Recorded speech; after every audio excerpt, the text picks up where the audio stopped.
दोस्तों, आज की कहानी हमारे साथ शेयर की है विजय जी ने। तो चलिए आज मैं आपको उनकी अंदाज में कहानी सुनाता हूँ। उस रात मैं सामान लेकर बिहार जा रहा था।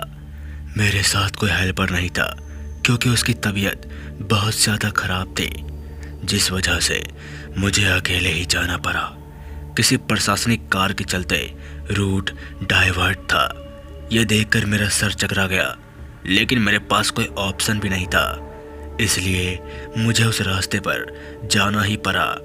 वो रास्ता इतना सुनसान था कि वहाँ एक भी इंसान दिखाई नहीं दे रहा था और ना ही एक भी गाड़ी। तकरीबन रात के 9 बज रहे थे। अभी मैं आगे बढ़ ही रहा था कि तभी मुझे बीच रास्ते पर एक आदमी दिखाई दिया जो कि लिफ्ट मांगने का इशारा कर रहा था। मैंने सोचा कि ये इतनी रात को यहाँ क्या कर रहा है।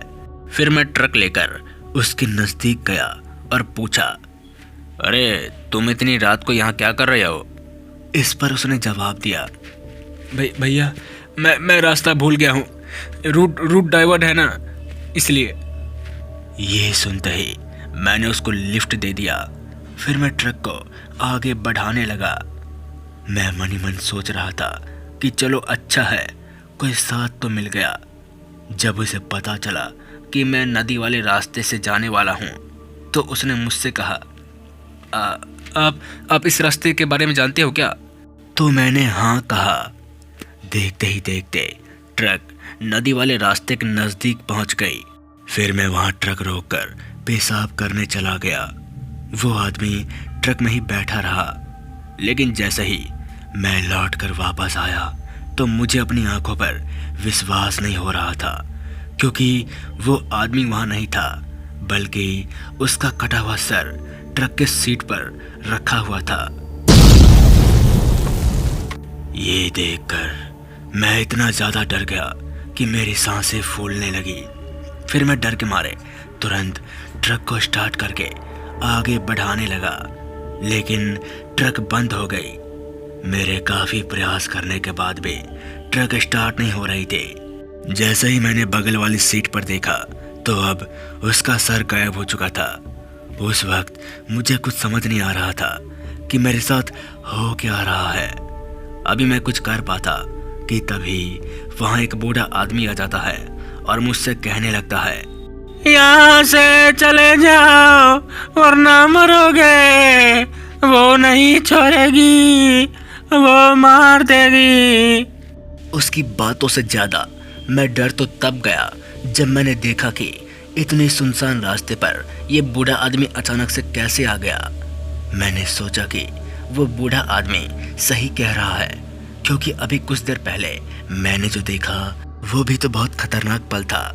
जिसके बाद मैं उस बूढ़े आदमी से कहता हूँ, चाचा मैं तो यहाँ से निकलना चाहता हूँ, लेकिन ट्रक स्टार्ट नहीं हो रही है। फिर उस बूढ़े आदमी ने बताया कि अरे बेटा, कैसे स्टार्ट होगी, तुम्हें पता भी है जब तक तुम ट्रक के चक्के पर 3 बार पानी नहीं छिड़कोगे तब तक ट्रक स्टार्ट नहीं होगी। उसकी बातें सुनकर मुझे बहुत ही अजीब लगा, लेकिन मैं कर भी क्या सकता था। फिर मैंने ट्रक के अंदर पानी की बोतल में देखा तो पानी खत्म थी, जिसके बाद मैं पानी लेने नदी किनारे चला गया। जैसे ही मैं नदी की ओर बढ़ रहा था वैसे ही मुझे लगा कि कोई मेरे पीछे चल रहा है, लेकिन जब मैंने पीछे देखा तो वही बूढ़ा आदमी मेरे पीछे आ रहा था। ये देखकर मुझे बहुत ही अजीब लगा। खैर, मैं पानी लेने आखिरकार नदी किनारे पहुंच गया। फिर मैं पानी लेकर वापस ट्रक की ओर बढ़ने लगा। वो बूढ़ा आदमी भी मेरे साथ आ रहा था, लेकिन तभी मेरे साथ जो हुआ वो देखकर मेरे पैरों तले जमीन खिसक गई। मुझे अपनी आंखों पर विश्वास नहीं हो रहा था, क्योंकि मैंने देखा कि। तो दोस्तों, मिलते हैं इस कहानी के पार्ट 2 भाग में।